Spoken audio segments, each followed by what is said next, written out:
Hi, I am Tina Moenck. I am the author of the Soap Making Handbook Volume 1 and the creator of the e-course Masterclass Advanced Soap Formulations. I also have a large Facebook group called Soap Making and Business Coaching. We have lots of beginner information and recipes in the files for free. I also have business workbooks in there too, all for free. Just when you join, you can go to the files and check that out. And I also am new to Patreon.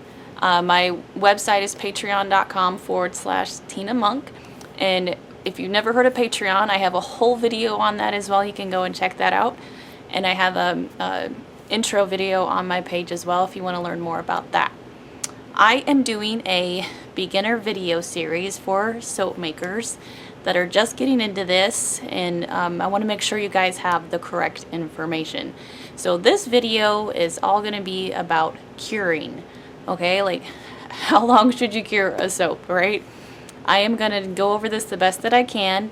Not everybody's going to agree, and that's okay. You are going to find the right way that works for you, and if you eventually start a business, you'll find out what works best for you, okay?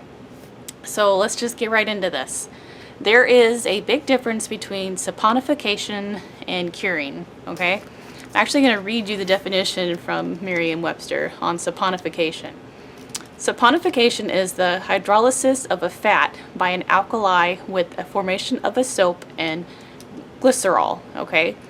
So saponification is just the making of the soap. The fat and the lye water become soap, okay? And that does not any way, shape, or form mean the soap is cured after that has happened. I see that confusion some in the groups. And yes, if you make a hot process soap, it is saponified a lot sooner because you force gel.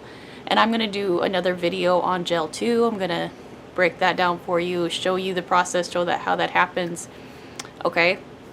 But just know that there is a really big difference between saponification and curing. Okay? And cold process soap, if you get a full gel, usually that happens within a few hours. If you add sugar, you're going to get a full gel very, very quickly. And sometimes your soap can overheat. And what that really means is that your soap it's become soap. Your batches become soap when you get a full gel or you force the gel in your hot process soap. Okay? So, and then you have all this water in your soap from, making it. And what happens during the cure, yes, that water will evaporate. But a good amount of water is also very useful in the cure.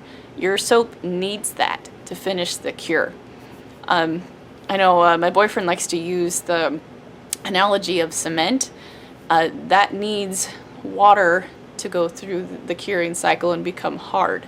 Yes, the water is going to leave and it's going to be, that hard concrete that you got left.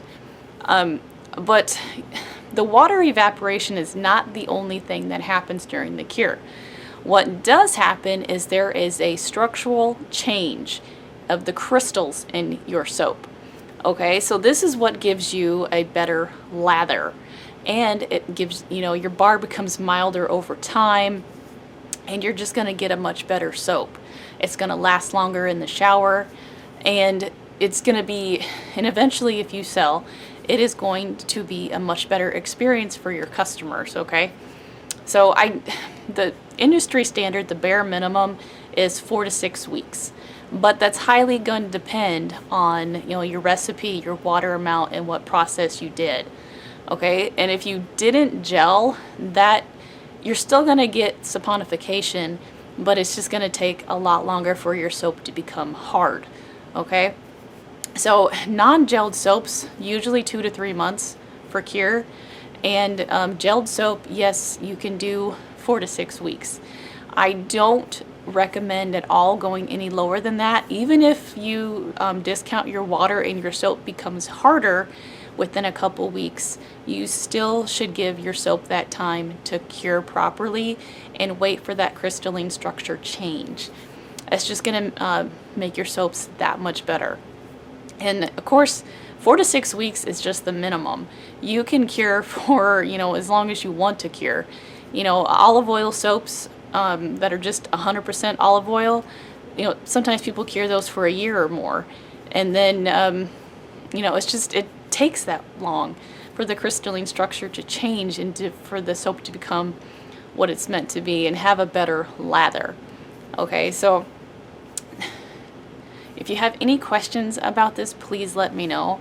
But I just want to kind of get that straight. I know a lot of people are going to differ on their views on how to cure and how to do this, but just know that it's going to vary greatly if you gel, you don't gel, you know, what your water amount is, and your recipe, okay? Because if you have a lot of liquid oils and you don't gel, it's going to take 3 months for your soap to get hard enough, okay?